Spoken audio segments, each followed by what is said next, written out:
Hello, everyone.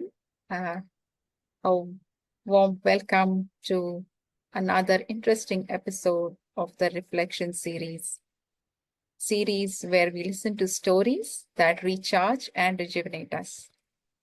And today we have a wonderful guest all the way from UK, Sister Chitra Uthappa. Chitra has been a dedicated practitioner of Raj Yoga meditation since 1996. Previously an IT consultant, she's worked across India, France, the UK, and the USA. And as a core team member of Inner Space Manchester, a center for meditation and personal development, she plays a key role in overseeing and coordinating many of its activities, in addition to teaching meditation and facilitating well-being seminars. And the title of the story or the experience that she would be sharing with us today is Love Without Attachment. It's a story that explores the insight of loving without attachment. So let's hear what it is all about. So without any further ado, a very hearty welcome to the program, Sister Chitra, and we look forward to hearing your story. Welcome once again. It's over to you. Thank you, Sister Lata. It's a pleasure for me today to share my own story, which has helped me to understand um, the whole concept of love without attachment, and not just understanding, but also helped me to practice. So, story is about it's back in 1980s when I was child, and I used to play, go out and play on the street a lot. And as active kids, what you have, you usually end up with sometimes you fall. You run around, and it's a lot of physical. You love to do. And whenever I had a fall, obviously, sometimes I used to cut myself on my knee or an ankle, or some bruises in my hand. So what has to happen is, I remember coming home and with my tears and pain.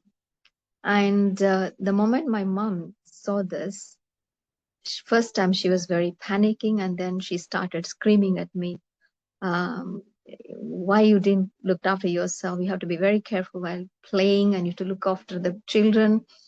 I know. And she was saying that children always push and pull. And then again, yeah, obviously she used to take me and apply and clean the wound and band-aid it, whatever needed she used to do. And this has happened quite a few times. And this left me, feeling inside me that it's easy to handle my own pain or physical hurt rather than sharing with her, because it additional thing for me to do to handle her emotions. So what I ended up being is, I stopped telling her. Whenever I hurt myself, I never told her. So I remember once it was a little bit kind of concern, because one day after I came back from school, but I don't know why I want to just sneak into my house instead of coming directly. I climbed the gate, and I didn't realize the gate was not completely locked. It opened up, and I was banged down. I hurt my nose, and it was really painful. And went inside and just hiding my nose from my mother, and somehow managed. And but it was very painful. But I just didn't tell her. I know what's going to happen. So, but in the morning, my nose was completely swollen, and she looked at me. She said, "What happened?" But she thought something's happened. Night, what happened? Something, an insect would have bite or something. I said, "No, yes." I said that, I was walking, I just slipped away. That's what I said. And she said, "Oh, why you didn't tell me?" And she was okay. And then she took me doctor they did X-ray, and everything was okay. I didn't fracture or anything like that. But yeah, and so I have to deal my own pain. That I felt that was easier, just additional job for me to deal my mom's emotions. But this story, it's kind of, happened, and it's kind of, um, even whenever anything happened, any problem, I kind of avoided to sharing to my mom. But as I was growing, and one point of time, yes, I started learning Raj Yoga, and the concept was introduced to me, which is called loving without attachment, which is kind of detachment. And initially, I was not sure what it means. I struggled what is actually this concept is, and slowly I began to understand, and slowly I tried to practice actually how to practice. And I was also teaching others. But suddenly, after a few years of my practice, one day penny dropped. I don't know why. I was in meditation. This whole thing, which was about me and mom, kind of came back as a flash.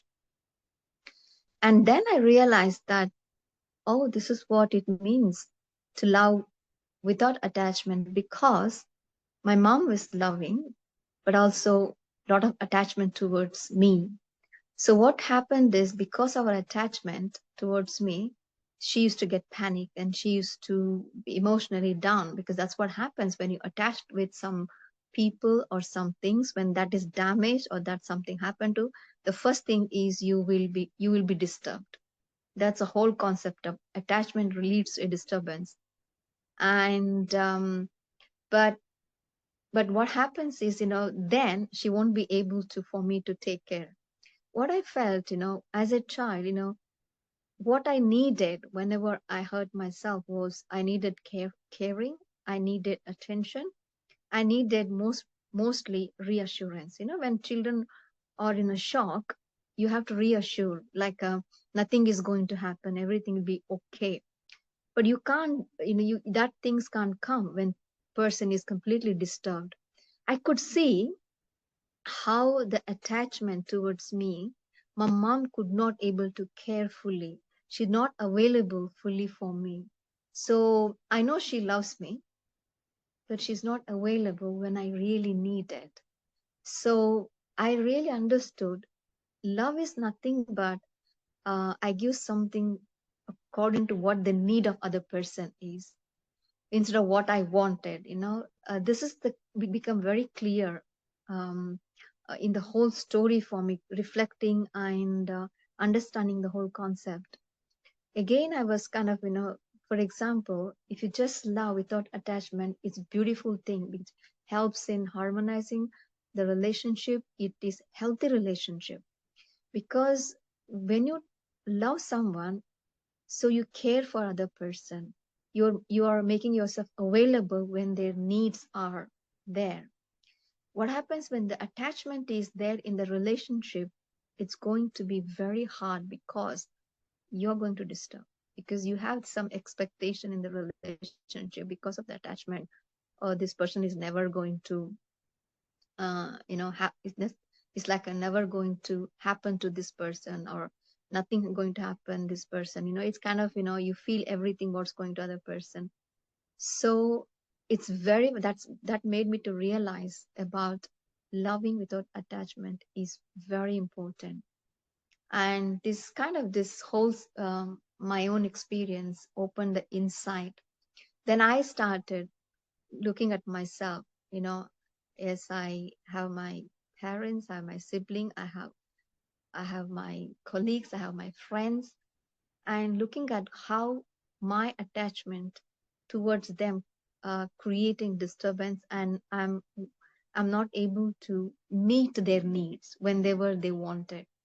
So this really helped me to, whenever something happens, even some things can be broken or something happens to other, the first thing for me practice is, no, I have to meet their needs.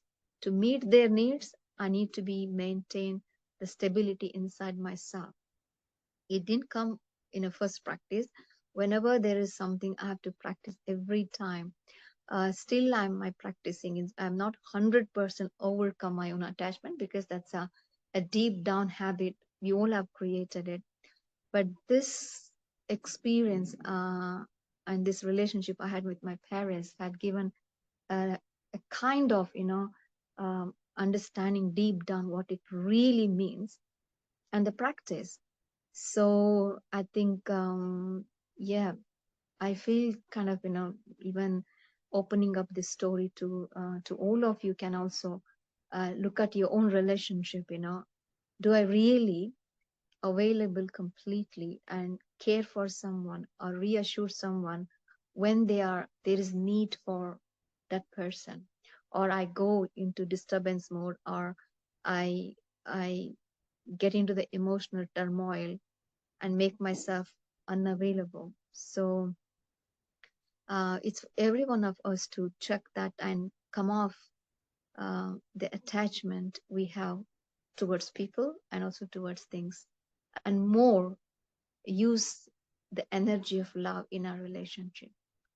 Thank you. Thank you very much. Beautiful. It's how you said love is about giving and not about getting. Uh, so when we truly love, then there is the openness to see what is it that the other person wants. But as you also rightly said, it is not very easy, especially, there is intellectually we may think, okay, I need to give, but the heart still desires something. So there's that little expectation. And maybe it's a little tug of war whilst we are in that process of uh, learning to love unconditionally.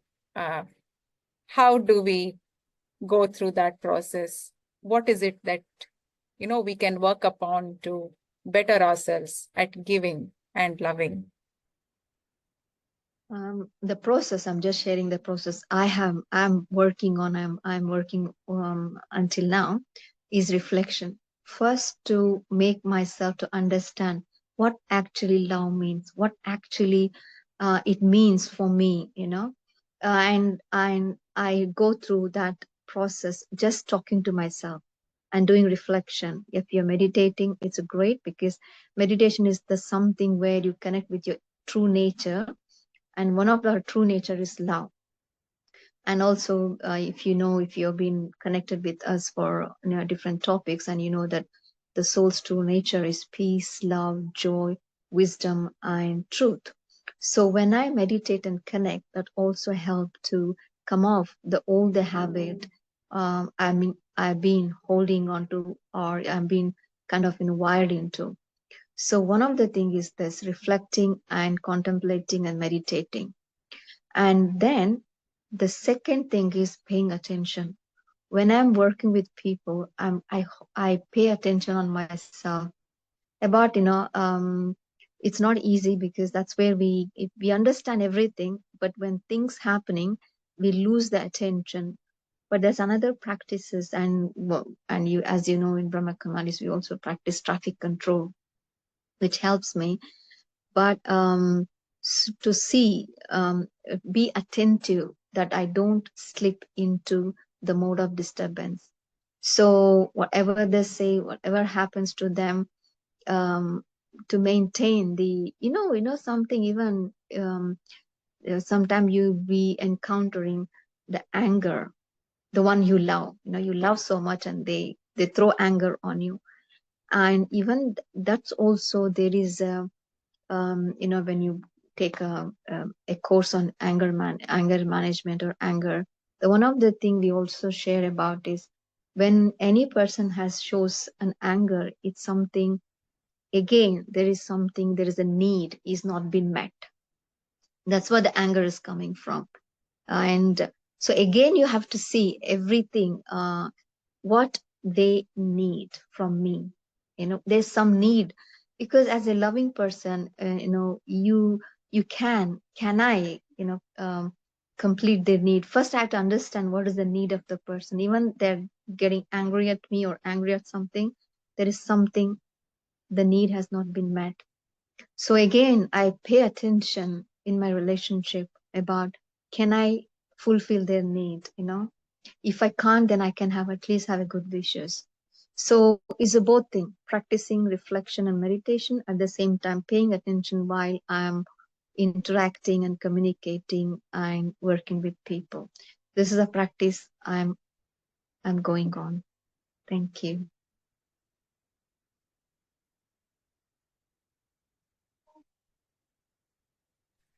Beautiful.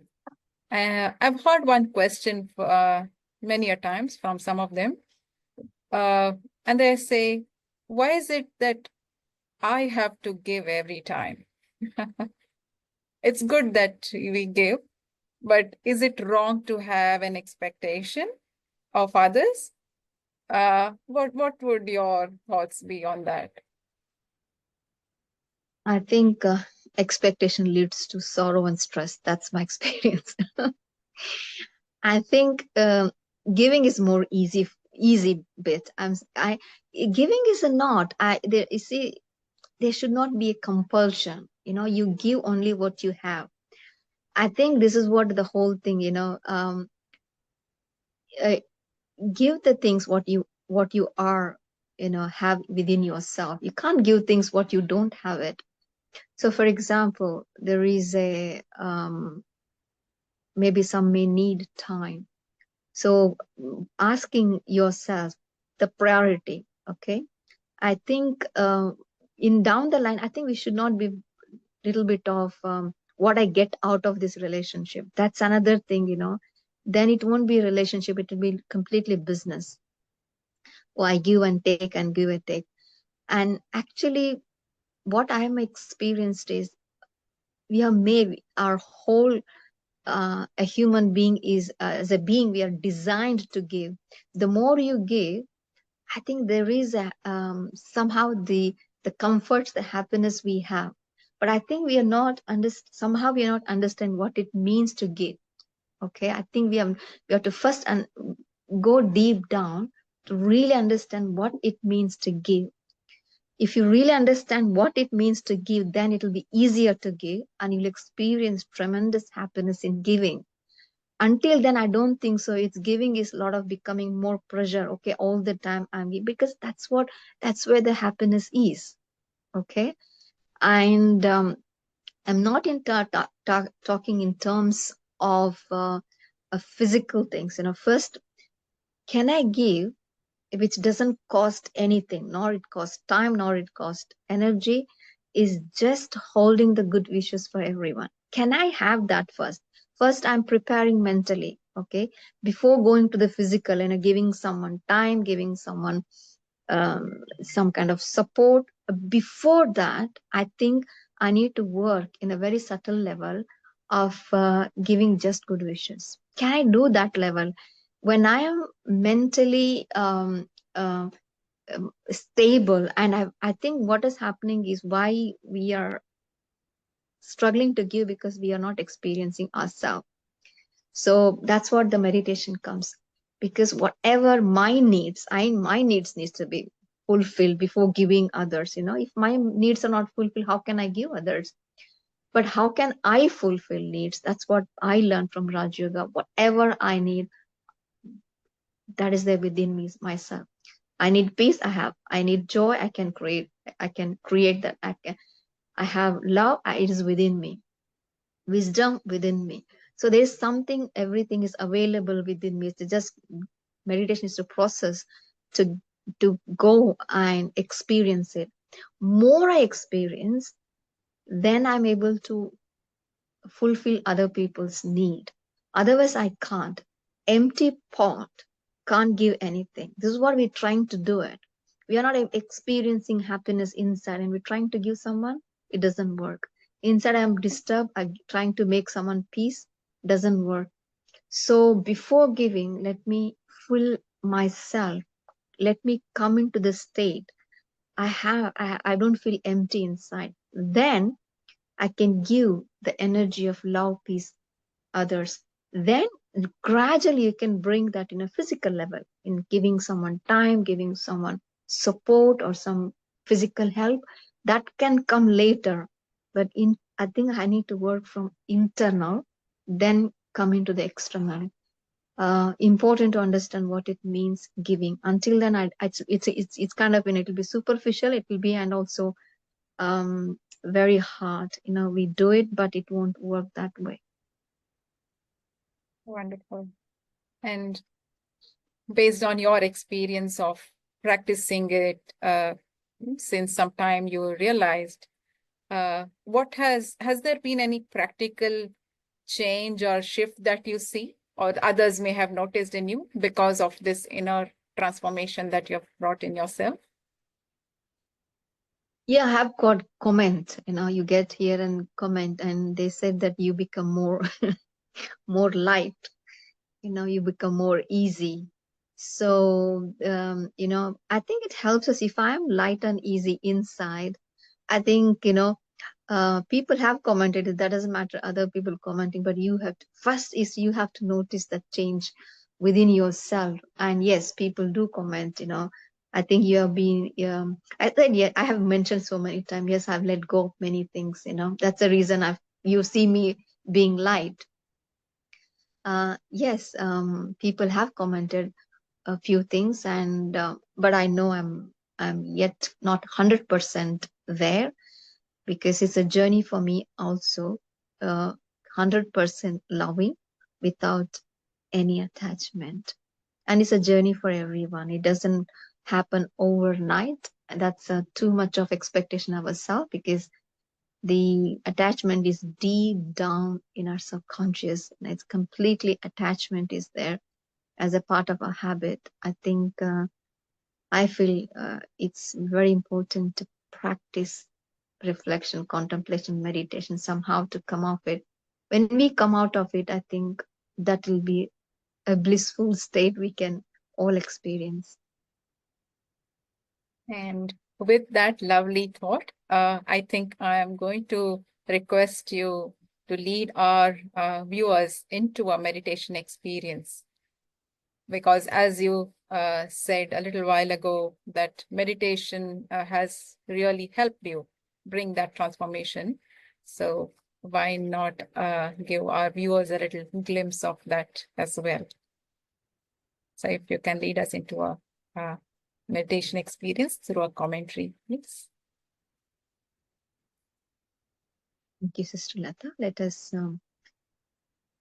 I would invite you to just free yourself from all the things around you and relax your body. Make sure your back is upright and you're not holding anything in your hand, and feel that your feet is touching the ground and your body is completely relaxed.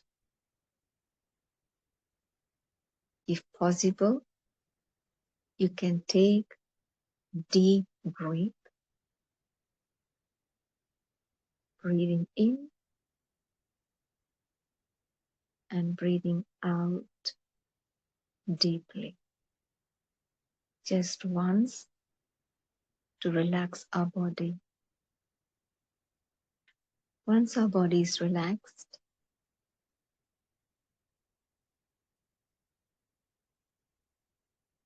just withdraw your attention from surrounding and outside world.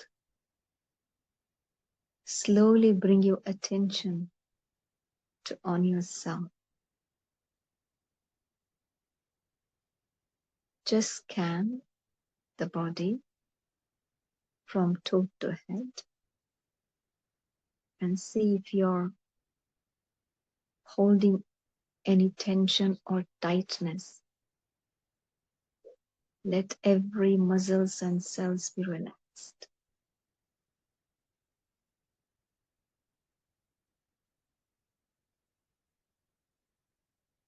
And now, as my body is getting relaxed, let us also relax our mind. To relax your mind, see your mind as a clean and clear sky. It's our creative space. Our mind is a beautiful creative space where we all create thoughts. So clear up your mind space consciously. Make it clean. For this moment of time, see your mind as a blank screen.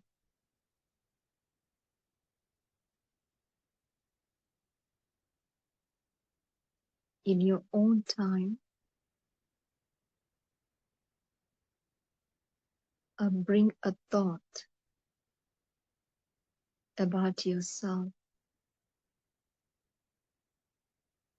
that I am a loving being. Love is my true nature. Love is within me.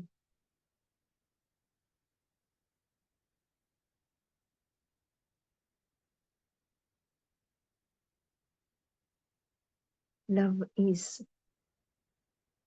expression of giving. That's the only way I can experience love inside me.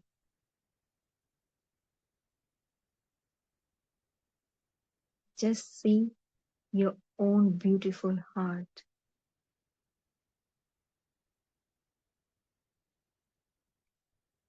We all have such a beautiful heart filled with love.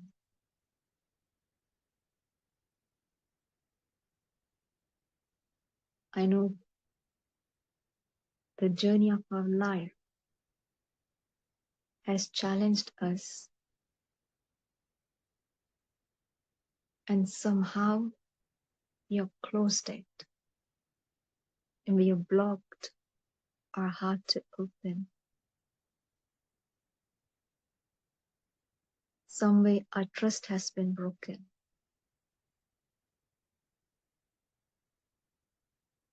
So we have closed it.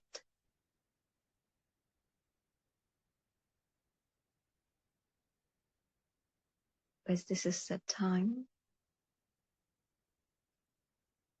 to open my heart, make my heart very strong, so I can experience the energy of love which is already exist inside myself. Just see your own beautiful heart filled with love, the feeling of love of about everything.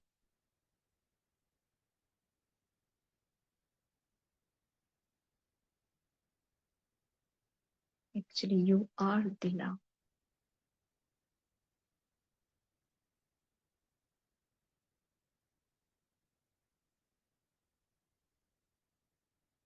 Somehow we have stopped expressing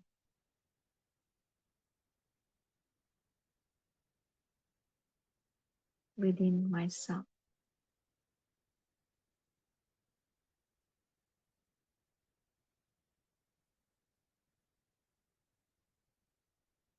Just hold the feeling of love inside your heart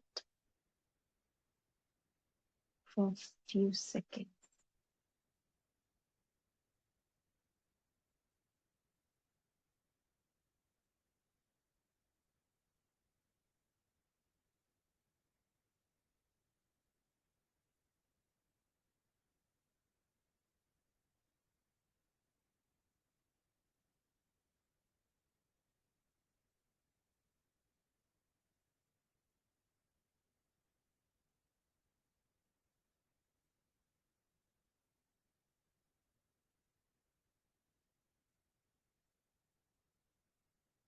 Thank you.